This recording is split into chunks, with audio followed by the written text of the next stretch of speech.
I have a friend who likes to say we're all only one phone call away from disaster. And that's what I want to talk about today. I want to talk about what happens when the phone rings and you know it's going to ring someday, and that when it does ring, it's likely not going to bring you good news. So let's bring in.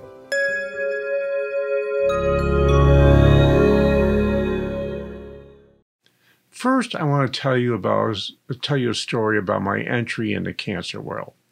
You see, I was having all sorts of health issues. I felt like my heart was going too fast, my blood pressure was all over the place, and I kept calling the doctor, and I kept calling the doctor, and I kept calling the doctor. And I was starting to get the feeling that my doctor was thinking I was a hypochondriac. So finally, I got sent from his office to the emergency room because he thought, and I thought, I might be having a heart attack. After I got back, they said, you weren't having a heart attack. We'll go home and your doctor will call you. And I got that call. And he said, well, I've got some good news for you and I've got some bad news for you. You know that little spot on your lung we found with the x-ray? Well, after the CAT scan, that spot is not a problem, so you can stop worrying about that. But I've scheduled for a biopsy because you might have cancer. And that phone call changed my life. That phone call started me down the world into cancer world. And for the next 3 years, I was mostly out of commission. And for 2 years after that, I really wasn't very useful. So for 5 years, my life pretty much was on hold. And so was my business.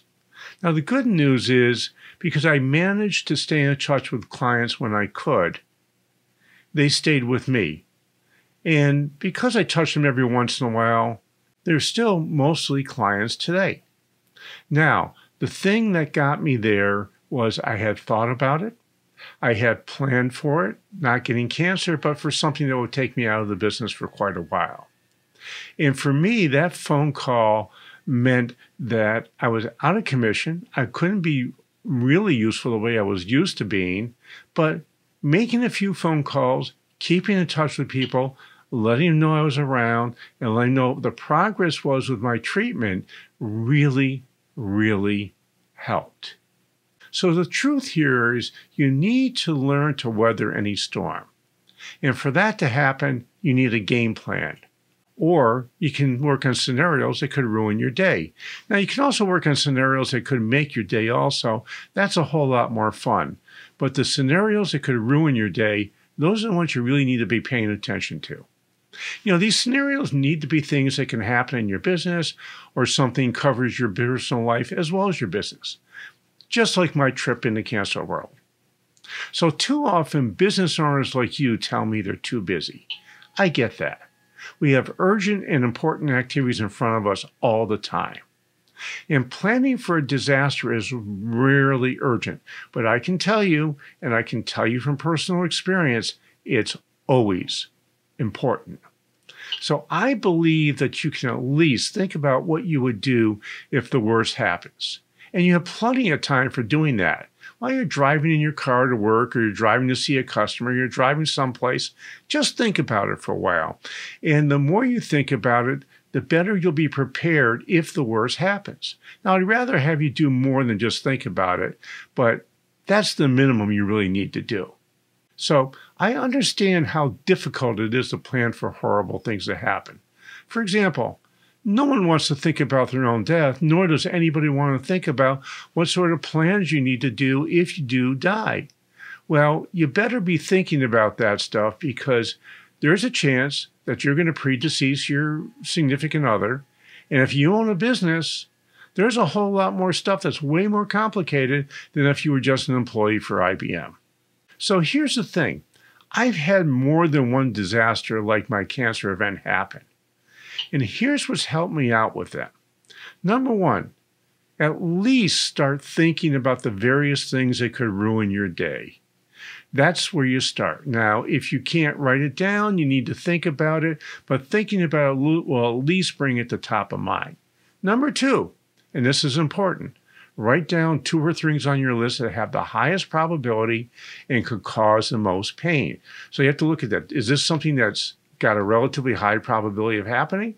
And if it does happen, how much pain would it cause? If it won't cause much pain at all, cross it off your list and come back to it someday when you actually get some time. But keep going through that list till you get something that has a relatively high probability and could cause you a ton of pain. And number 3, stay prepared and be aware and when things start to move south. Think of my health issues before I was diagnosed. There was no question things were going south. I didn't really do a great job of thinking what the next step might be. Once I got diagnosed, luckily I had a few days to sit down and start writing stuff out of what I had to do, what we had to do, what changes had to be made, who I had to talk to, who I wanted to tell about this. And by the way, the more open and transparent you are about this stuff, the more help and support you're going to get.